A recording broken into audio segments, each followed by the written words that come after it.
Hello and a very good evening. Welcome to ELITETV, and today you're watching Open Debate in English. I'm Chongtham Amrita, and today we bring you the topic, the elusive unity of the MEITEI. The reason for that is based on the a lot of political developments and upheavals in the recent times. Everyone is crying for MEITEI unity in this difficult time, but MEITEI unity is not in sight at all. Yesterday, the Honorable MLA Shri Govindas Konthaujam said that if numerous CSOs are united, only then the MLAs can be united. This is coming out as an interesting statement. He seems to forget that he is an MLA because he is keeping a condition for the MLAs to unite based on the unity of the CSOs, because his condition is that the CSOs must unite first and the MLA's unity will follow, which is kind of funny because they are the leaders. They are the ones who should lead from the front. They must show the way by example and not by words. Let's take some examples in the neighboring states. In Nagaland, the Nagas are fairly united. We all know that. They have an umbrella body as well, the Naga Ho-Ho, which is also known as the Naga Parliament. The Manipur Nagas are all united under the UNC, the United Naga Council, or the Ansam, etc. Even the Tangkhul community is united under the TKL. Even the Kukis are extremely united under the Kuki Inpi. It leaves only the MEITEI, in fact. Even in Mizoram, we see that the Mizo Zerlai Pol and the Young Mizos are one banner where the Mizo peoples are all united. Let us also take an instance from Assam. During the Assam agitation, ASU and all Assam Gana Sangam Parishad, these two organizations spearheaded the movement in a focused manner, and they forced the government of India to sign the Assam Accord in 1985.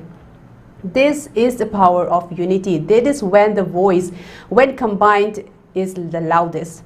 But in Manipur, we have 6 to 7 and more student organizations. There are so many CSOs, different underground groups as well, and various women organizations, and the demands are diverse. They are not focused in one, and they are not shouting or even speaking in just one voice. They are all scattered. Even the politicians, the elected MLAs, they are divided among themselves, even within the same party. The question is this a curse on the MEITEIs? Why is unity so elusive? Today we are going to discuss on this matter, and also in the context of some relevant events that has happened in the past 2 weeks. To discuss on this matter, let us first welcome our speakers for tonight. Our first speaker for tonight is Oja Hijam Chandrakumar, advocate. Oja, welcome to Open Debate. Thank you, Amrita, for having me once again. Thank you so much. Our second speaker for tonight is joining us from Taiwan, Dr. Shantikumar, Professor of English from Hongkuo, Delin University. Oja, welcome to Open Debate. And good evening, Amrita. Thank you for having me. Thank you very much. And our third speaker for tonight is Oja Shanta Nahakpam, Secretary General for UCM, who will be joining us very shortly. But as we wait for him to join, let us start with this program right away. I'll first go to Oja Chandrakumar. Oja, you have heard my opening remarks, and also the topic for today's discussion is the elusive unity of the MEITEI. I'll start with the statement made by the MLA Govindas Konthaujam. He has given a condition that the MLAs will unite only if the CSOs can unite first. The question is that why is a leader, a representative, speaking in such a manner? Because the unity of the MLAs are he seems to forget that the unity of the MLAs has to go first before the unity of the CSOs, because the way that he puts this condition, it makes it seem that they are now following whatever the CSOs are doing, and they are now falling behind from them as well. So first opening remark to you, Oja Chandrakumar, your thoughts. Amrita, as today's topic pertains to a general topic, and anyone can have their opinion. Right. Anyone can have their opinion, and differing that can be differing to that of mine. And I would say that is a beauty and essence of democracy. And your question carries three sub-queries, I think. Mm-hmm. So to your first query, Amrita, in fact, the MLAs or the elected representatives are the one. In fact, they should lead by example. And seriously, they do not have this luxury to put conditions to our society or the public at large as CSOs. In that, and it is very much like it is quite evident and very much reflected in the entire stretch of 2 years of this Manipur crisis. That in this entire stretch of more than 2 years of Manipur crisis, no elected representatives have come forward in consonance with the pulse of the people of the state. Now, my question is, what precedent or example they are setting for the future or for the state as an elected representative? Now, coming to your second sub-query, Amrita. Honorable MLA, Mr. Govindas Chongtham, an elected representative from Bishnupur Assembly constituency, is one of the senior most, very veteran politician in the state. I hope I'm not mistaken. He has already been elected for more than 6 times. Maybe this term must be his 7th term as an MLA. So his recent statement, being a veteran politician, or I would say the senior most politician in the state, is very much unwarranted. It was unnecessary, and it was also not expected from a seasoned politician like him. To me, the statement is not only clear abdication of the leadership or responsibilities, but also a diversionary tactics of a collective failure of BJP ruling MLAs. Right. This state. It may sound some kind of political affiliation from my part, but it is crystal clear in public domain that 7 BJP MLAs representing the other community is openly and directly challenging the territorial as well as political integrity of the state. They are the one who are demanding the separate administration steadfast. So they are BJP MLAs. So this is, I don't need to clarify or I don't need to tell it in public domain or reiterate it in public domain again. And so all these 7 MLAs, that is, and including 2 cabinet ministers, are directly demanding carving out of certain portion of the state to see that this separate administration is advanced. Now, then again, I don't need to say this again, that the current crisis in the state is now deepened by the imposition of the president rule in the state. And all thanks to the lack of unity and seriousness in bringing the state to pre-May 3rd, 2023 status.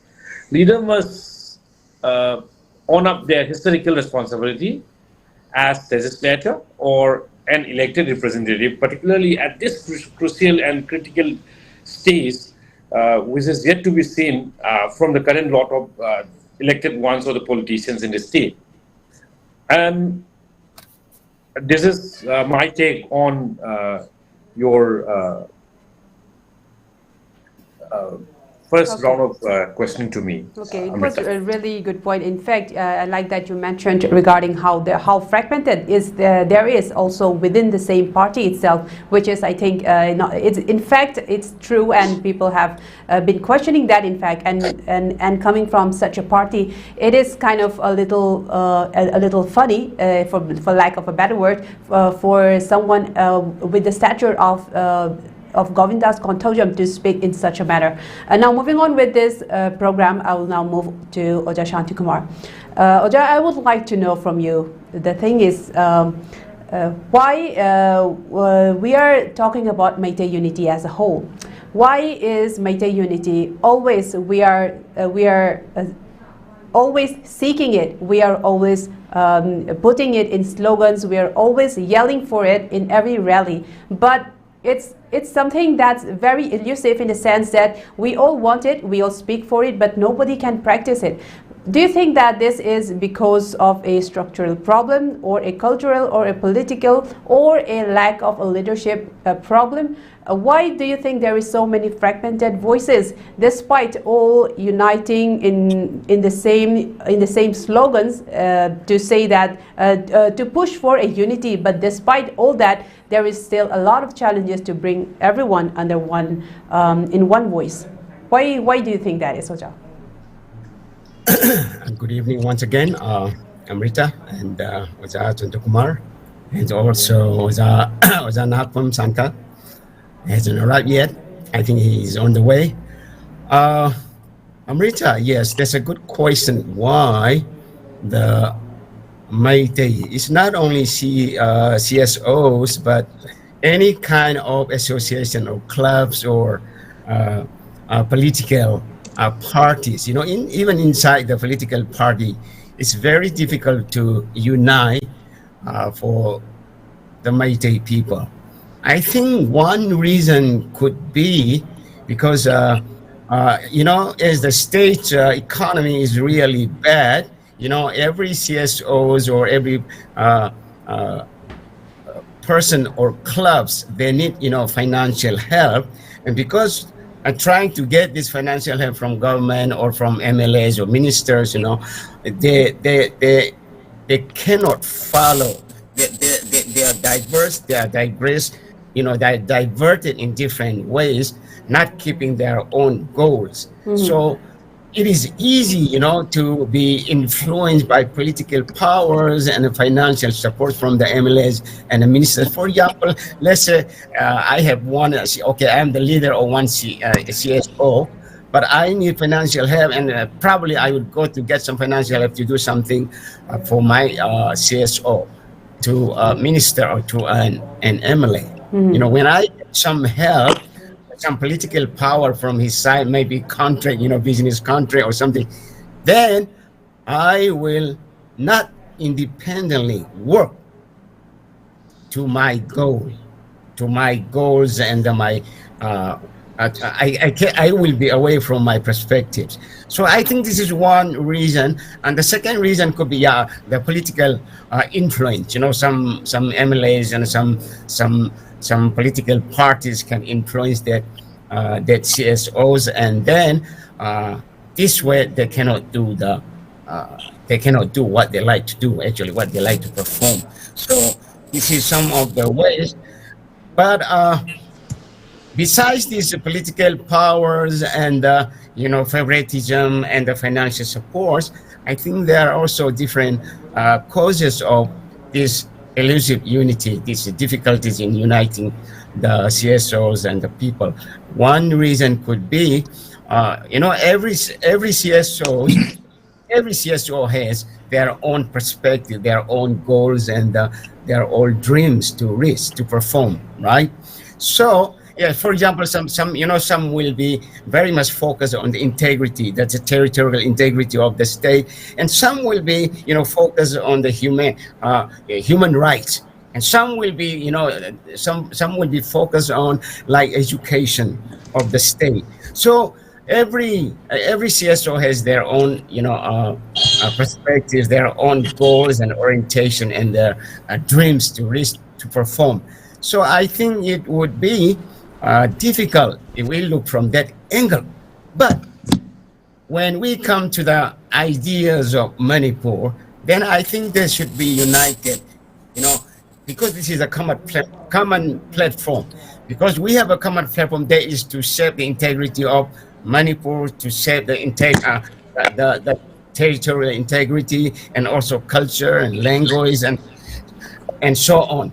So if we have some common platform, then I think it won't be too hard to be united. So our CSOs need, you know, our CSOs need to, you know, to come to the common platform and to be united, you know, focus on the common platform. If they only focus on their own goals and their dreams and the performance, or political power or financial gains or namesake, then it will be very hard. So our leader, our CSO leader should sacrifice and should remember why they come up, why they came out, why that CSO exists in Manipur. So they have to know the goals, they have to know their dream, they have to know their goal, they have to know their destination and what they like to do. But at the same time, they also need to be united for the common goodness of Manipur, for the ideas of Manipur, for the territorial integrity and the political integrity. But when it comes to this point, yes, Hijam Chandrakumar also just mentioned about, and Amrita also just mentioned about one seasoned politician who has been elected for 7 terms, and his statement was very unacceptable in the sense that there are father figures. They are supposed to be role model. They are supposed to be the role model for the society, for the CSOs, for the clubs, for the people to be followed. But instead of they becoming the role models, they like to follow the CSOs. This is some kind of nonsense, some kind of, I would say, very funny. It's a kind of joke. But a seasoned politician shouldn't have to say this kind of statement, They shouldn't treat people like stupid, like as if we won't know, as if we will never know whatever they say. We will never know.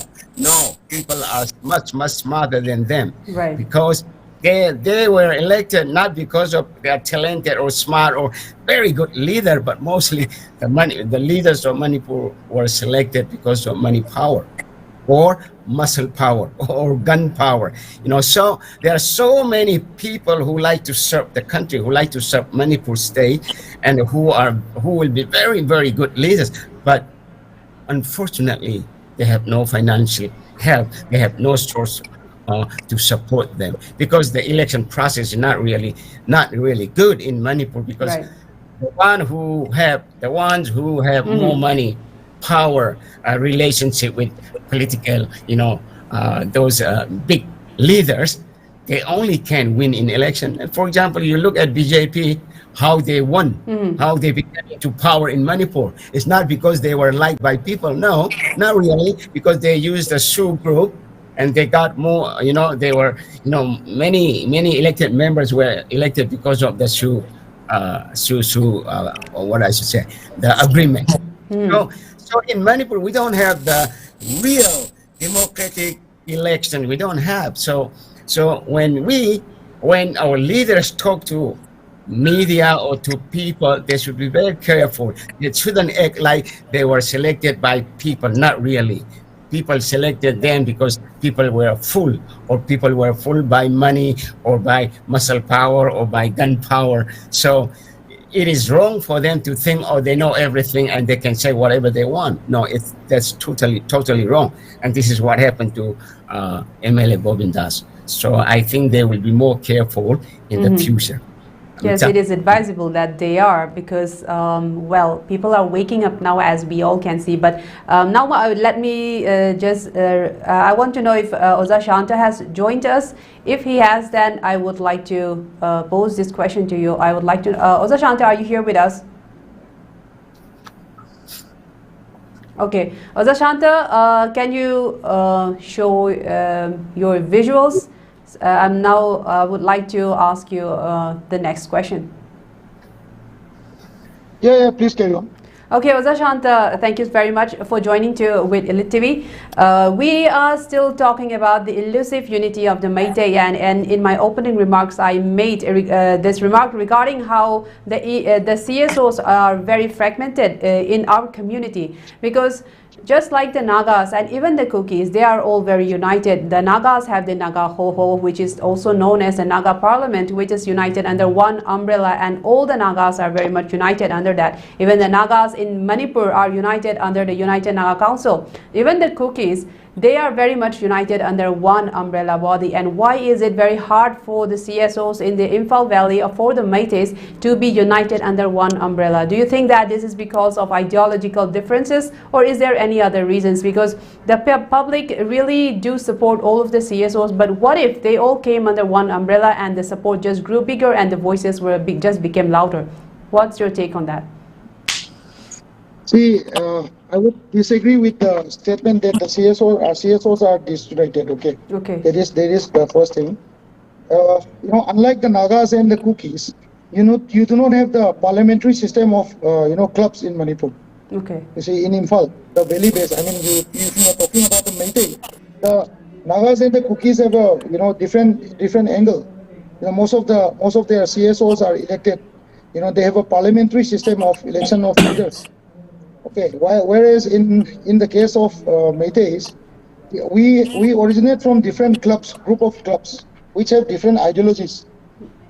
You cannot say that the CSOs are disoriented, apart from some few people who want to, who actually want to, make sure that we get disoriented as soon as possible, like some of the politicians, some of the few leaders. Mm-hmm. And I also disagree with, Tamo Shantikumar. I was like hearing him for a while. I'm not objecting to his statement, okay. But you have to understand that CSOs never go to any leader of the CSOs. They never go to any of the MLAs or ministers for their own contract.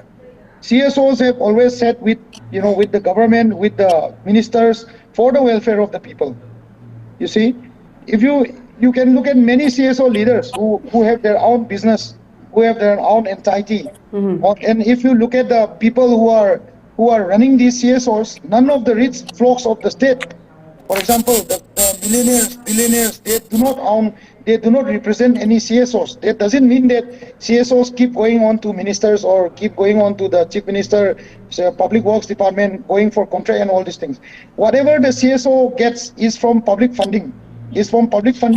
Whenever we need to organize something, even if we are organizing a rally, we want to go to Delhi, only then we can go and ask to somebody who is rich enough to help them achieve the idea of whatever they are working for.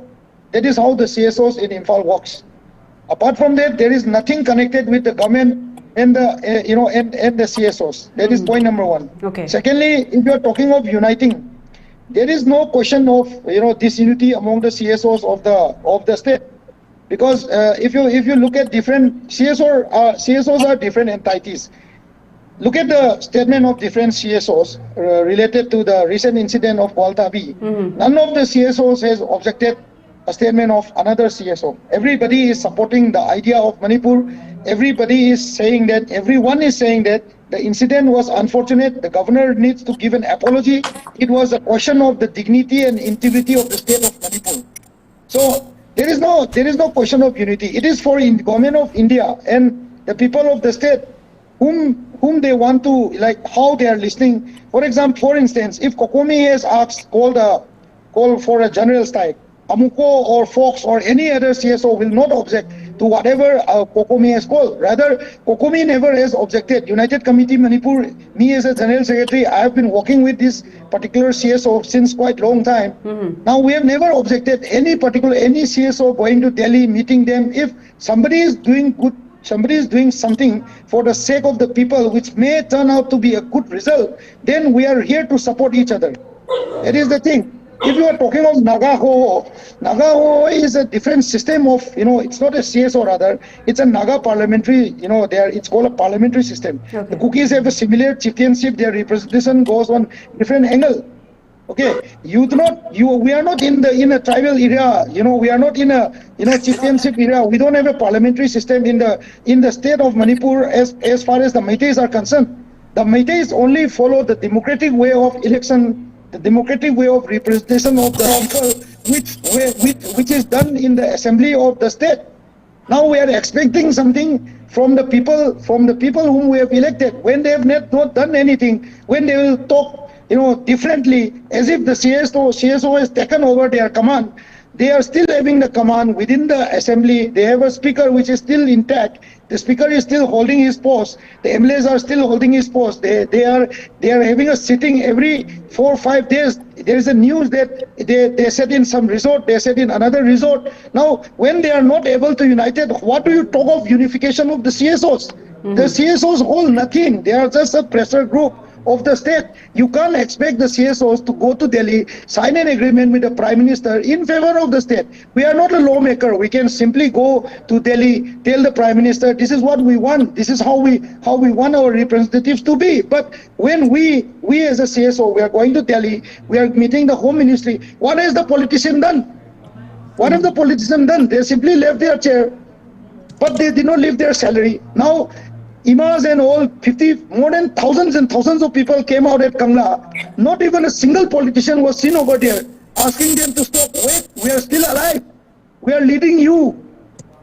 So that is how the whole system of political power has gone derailed. Now they want to show that because of the disunification, or because of the different ideas of the CSO. What does the CSO hold? Was the law and order on May 3 controlled by the CSO? No.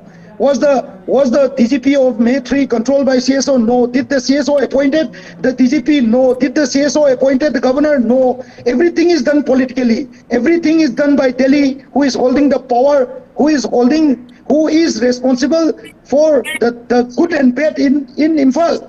Now in Manipur. Now, who are the political party? It's BJP, Congress, NCP, NPP, and whatsoever party, Trinamool Congress. Do you remember the day when Mr. Joy Kishan, Honorable MLA Joy Kishan, and Mr. Biswajit, Honorable Biswajit, went to fight for the rights of the IRB? They went to Pangai. 2 MLAs went to Pangai. They fought with the damn policemen, and they moved the barricade and demanded that IRB results and training center must be clarified. It should be clarified. At that time, only those 2 people were in the opposition. Now you are having around 30 plus MLA, and you are sitting idle. Half of you are sitting with one leader, another party is sitting with one leader, and you talk of the CSOs being not united. What is this? Who is supposed to answer the question of the people? Is the CSO responsible? You are a lawmaker. I would like to conclude my statement that there is no such question of misunification in the CSOs. Okay. Whoever takes up the matter first, every CSO is ready to follow them. Unlike some frontal organization funded by political parties who talk of disunification, we are standing united, and we will be standing united for the unity and integrity of the state. Thank you.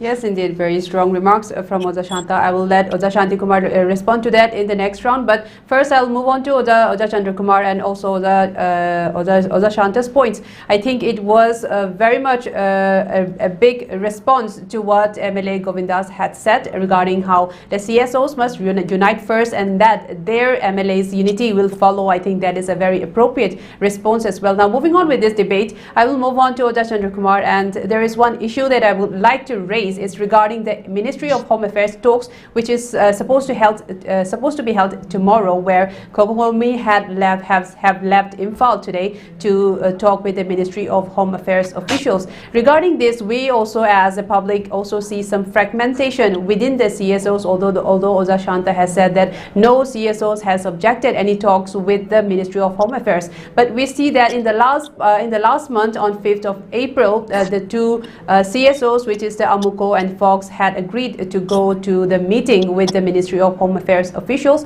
and Kokomi stayed behind. They said that they had no intention of going, and this time this is completely changed. Amuko and Fox had said that they would not be participating because the last round of talks with the 6-point agreement and all of that were not implemented, so there is no need for talking anything beyond that. But now we see that Kokomi, just one day after launching an agitation against the governor's bungalow, have already left Imphal with a 7-member team. So we see some sort of fragmentation in this, as a representative of CSOs, or also just one lone CSO just going to talk to have these talks. What are your take on that, Oja Chandrakumar?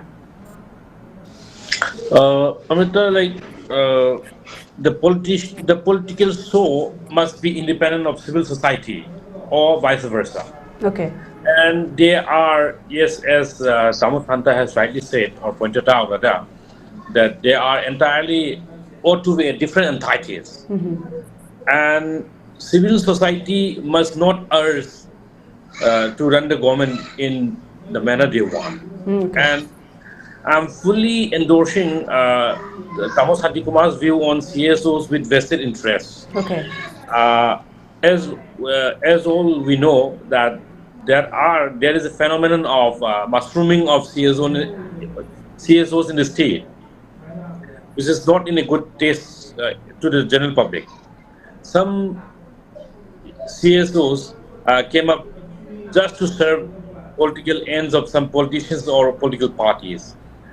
And when vested interest drives the CSOs, some CSOs, not with some few respectable exceptions, the unity of the CSO will remain at the same frame.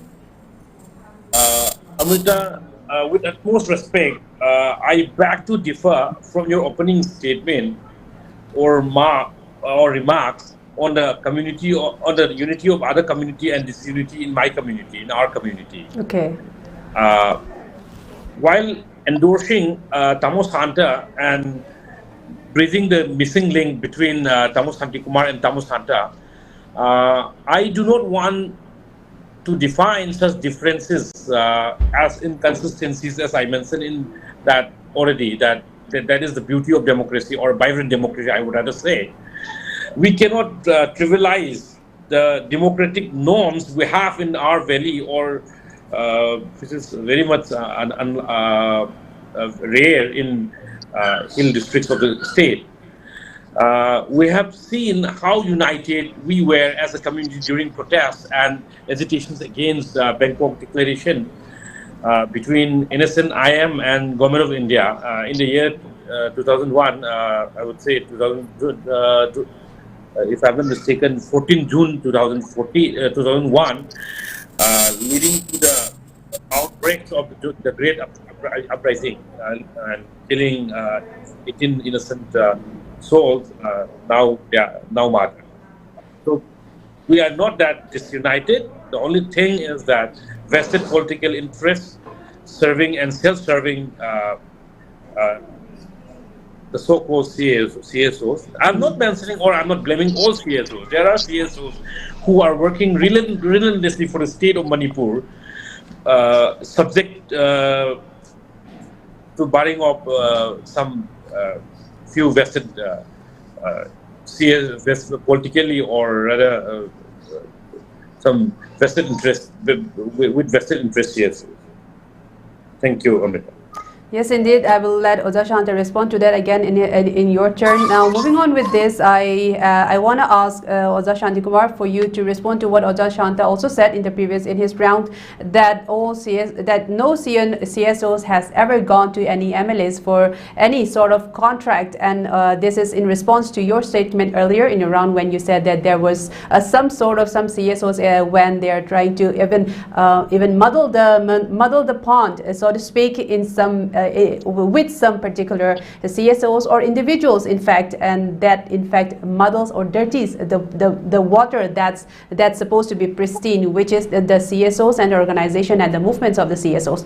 I will let you respond to that as well. And Oja, do you also think that such talks or any sort of further talks with the Ministry of Home Affairs, with the CSOs?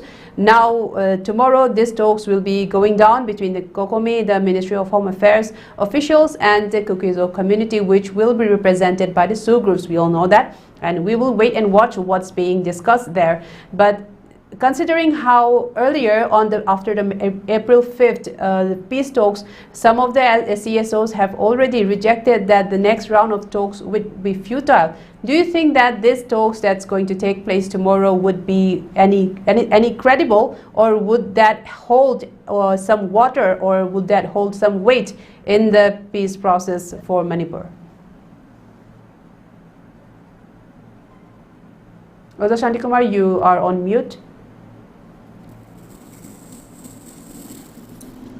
Before I come to your question, I just like to clarify to Oja Shanta. I think Oja Shanta missed my points in the beginning. Mm-hmm. I know he was driving on the way. I saw his video, so he missed some of my points. What I was talking was that, so I know we cannot say 100% CSOs in Manipur are united, that would be totally wrong. But I wouldn't also say that there are no vested interests. You know, everybody knows that. So I was actually talking about all the CSOs. They have their own perspective, their own goals and dreams and achievement they like to achieve. Yes, that I already mentioned about that. And of course, there are some vested interests, as Chandrakumar just mentioned, about some vested interests at CSOs. So it would be nice to say that it would be nice to agree that there are certain, vested interests here, so vested interest CSOs who don't really who are not really ready to serve the state, so they would do something what people don't like, or they will do something different from what people were expecting from them. So anyway, one of the examples is about this unity among the CSOs could be very easily shown, as Amrita also just mentioned. Why last time Kokomi never went to Delhi for the meeting, right? But this time, opposite, they go. Kokomi 7-member team went, and then the other one who went last time, they didn't go. So there is some misunderstanding, some conflict between this. Also, we have to accept. But coming to the point to your question, I'm not sure, because this could be, just how much we can rely, how much we can trust the result of the talk. We are not sure, because it has happened so many times, and the result, the results were never good, because the results were never out of people's expectations. So we don't know yet what will happen, but so far I know from one of the Kokomi members one of the Kokomi leaders, they said this time they will just they will focus about this not mentioning to cover the bus, Manipur, on the bus, DIPR bus. So I heard he was just talking about, they will only talk about this case, like who ordered this time to cover the Manipur on the bus, and also who asked to stop. So other points, I'm not sure if they will ever talk about other points, but that's what I heard about.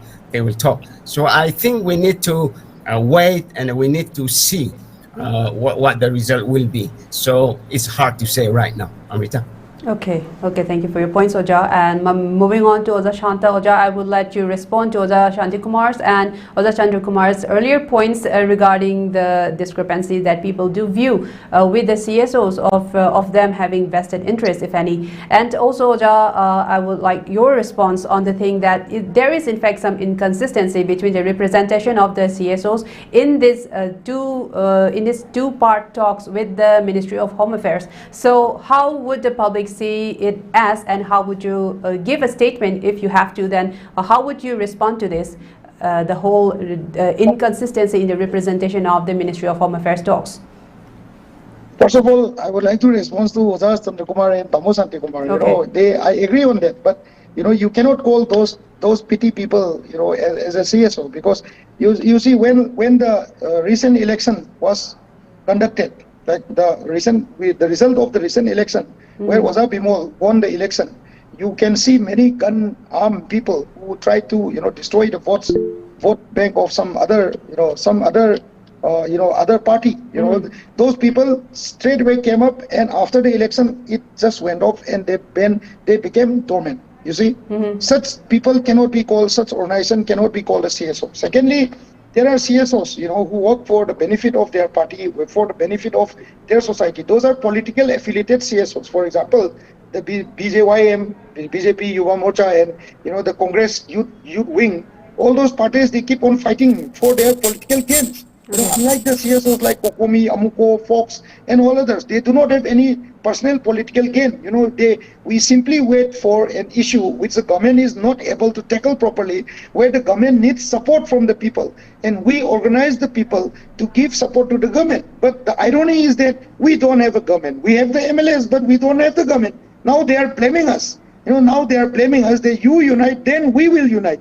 It's rather very funny, you know. Right. The whole responsibility of the crisis in Manipur is supposed to be taken by the party president of the political parties, who have never let the different communities unite in under his table, in his chamber. Can you imagine? Can you imagine the party president of the BJP? You know, 2 years can you say that she has not even talked to Lepao Haokip or not even talked to Nemsa Kipgen? Can you say that? Can she promise in the name of God? I don't think she will, you know. She must be in contact with all the political parties. Kangpopi has got the maximum number of political affiliation from BJP when they did the E-campaign. You see, how did they manage to get so much of people when the party president, party general secretary is not even talking with if they say that they are not talking with the community, how does a person who was earlier the president of Congress party, who jumped into BJP, and now he is the MLA of BJP, he is asking the CS to get united, who has a political experience of more than 4 terms. You see, 4 terms, more than 20 years. 30 years is the lifeline of a government employee. He is just about to cross that. Even an IS officer is not able to work after 30 years. You know, but he has a very vast political experience. We do not expect, as a CSO, we do not expect a person who is seasoned, who understands the politics of Manipur, who has worked with different communities as a MLA, as a minister, at different capacity, to talk such kind of thing, to unite the CSOs. You see, this is very awful. You know, I don't expect all these things. Being a youth of this, being a very being a leader of the CSO, we the CSOs do not expect such kind of things to be talked from his particular mouth. Okay, that is one thing. Now, regarding the CSO, regarding the Kokomi and Fox and Amuko going and not going, when Fox and Amuko went to meet Ministry of Home in New Delhi, we were sitting here waiting for what the results were. If the result would be good, we will support. If the results were bad, we have to rectify. That is the first point. Okay. We as a CSO, United Committee Manipur or Kokomi, never ever objected Amuko or Fox in going to Delhi and meeting them. I don't think Fox or Amuko objected Kokomi today if they are going to Delhi and they are having a meeting with the Home Ministry. I don't think Kokomi, Fox or any other CSO will object. Okay. Apart from few people who work in their vested interest, who want to have an invitation for themselves, who do not get an invitation, rather, who wants to derail the peace process, maybe funded by some other people who do not want to close the crisis. That is what we have to understand. Okay. With regards to the meeting tomorrow, everybody here, we have our fingers crossed. We are waiting for whatever decision comes up. Rather, let's hope that it's a good decision. Okay. Imagine Kokomi announcing a 2-day shutdown. You have to look, Fox, Amuko, CCSK, United Committee Manipur, all of us have our own members, our own units. Has any of the CSO asked their units to not help them organize this? It never happened like that in Manipur. Manipur CSOs are always united. Although we work on different agenda, we work on different angle. If there is a core issue where we have to sit together and discuss with under the table of the government of India, every CSO must be ready, and I think we are ready to do it. As the Secretary of the United Committee Manipur, we are ready to do it, and we have always done that. There is an organization called Protection and Preservation Committee of Manipur, where all the CSO club together. There is an organization JCILPS where we fight only for where we discuss only for the inner line permit system and protection of the indigenous people. Kokomi basically works for the integrity. If some other CSOs are working for the integrity and they have good number of members, they are entitled to talk with the government of India. If the government of India thinks that, Kokomi is also ready to discuss with them as well. But when Kokomi goes or Amuko goes or Fox goes, none of the CSO has objected each other. That is the thing we have to understand. We as a Manipuri, we as a MEITEI should understand the emergence, the cycle and the assemblance of the CSOs in MEITEI CSOs. We are just like clubs. We do not hold a parliamentary system where in United Committee Manipur we can have different people coming from different club of the state, but you cannot expect that every village is having a representation. We form a parliament, and every village can come up, and United Committee Manipur president will chair the president of the CSO. That cannot be expected, because we do not hold a parliamentary system. We are just a club system where we work for different ideology and different aspects of the nation. That is what I wanted to say. Thank you. Okay, thank you for the clarification. And as we have been discussing regarding the topic, the elusive unity of the Meitei, this topic was taken with the context of how MLA Sri Govindas Konthaujam responded to the words that the CSOs must unite first, and then the politicians will follow that. It is very easy for the politicians to unite. Our speaker, Oja Shanta, has defended his stance for the CSOs, that the CSOs, there is no disunity among the CSOs, and in fact are very much united, and in fact in support of each other's movements and agitations even. And in contrasting to that, as with Oja Chandrakumar and Oja Shantikumar has also reiterated that this is contrasted very loudly with how the stance of the BJP, not just the BJP, but all of the elected representatives, as how disunited they are for now, and also how much of a disunity there is present within the BJP party itself. And there is this much contrast, and that have been discussed in depth in today's discussion.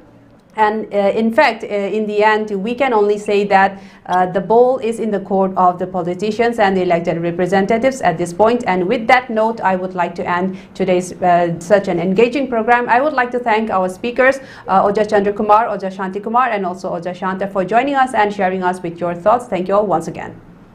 Thank you, Amrita.